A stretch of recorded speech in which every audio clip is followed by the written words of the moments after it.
Right now, the island of Cuba is completely in the dark. The nation's power grid has collapsed, plunging millions into a total blackout. The streets are entirely empty. Inside the hospitals, life-saving equipment like MRI scanners and operation theaters have lost their power supply. This is the direct result of a decades-long economic and naval blockade enforced by the United States. For over a month, the island has been completely cut off from the fuel and electricity it requires to survive. Desperate for relief, the Cuban government made a call to Moscow. And right now, a Russian oil tanker is making a 10-day voyage across the open ocean to deliver petroleum to the island. But getting that oil to Havana means navigating a massive obstacle, the United States Navy. The U.S. is positioned to intercept this Russian vessel to enforce its blockade. You have an American naval blockade, an incoming Russian ship, and a desperate Cuba.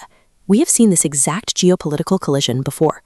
And the last time these forces met in the Caribbean, it brought the world closer to nuclear annihilation than at any point in human history.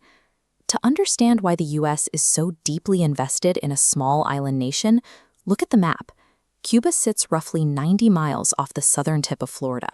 That extreme geographic proximity makes the U.S. mainland highly vulnerable to whatever happens across the water. For decades, the U.S. treated Cuba as a heavily exploited playground.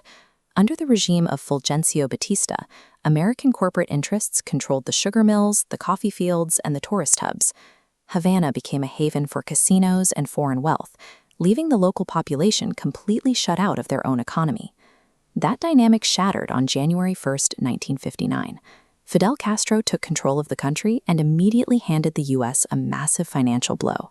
He nationalized every American bank, factory, and agricultural asset on the island overnight. The private estates and corporate land grabs were seized and returned to state control. The American retaliation was swift and destructive. Through a CIA campaign called Operation Mongoose, the U.S. launched a massive economic and physical warfare operation. They paid workers to plant explosives in factories, bombed power plants, burned the sugar mills that drove the Cuban economy, and eventually backed a disastrous proxy invasion at the Bay of Pigs, which ended with over 1,000 U.S.-trained fighters captured or killed. Facing relentless economic sabotage and surviving what would eventually tally up to over 650 bizarre assassination attempts, ranging from exploding cigars to poisoned diving suits, Castro needed a lifeline. He found it by inviting the Soviet Union to park its military hardware in America's backyard. Soviet leader Nikita Khrushchev saw an opportunity in Cuba's desperation. In secret, he ordered the installation of nuclear ballistic missiles on the island, pointing directly at the United States. When American spy planes discovered the sites, President John F. Kennedy had to respond.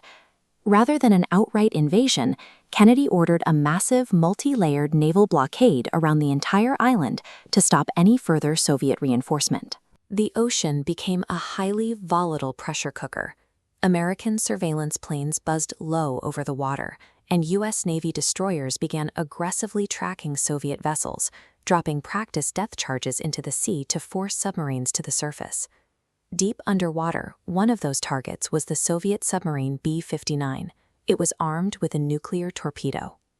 Trapped below the surface and physically rocked by the explosive blasts of American depth charges, the crew was operating in blind panic. Because they had dove too deep to evade detection, the sub's communication link with Moscow was severed.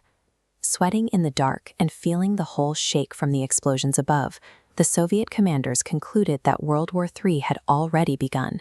They armed the nuclear torpedo and prepared to fire.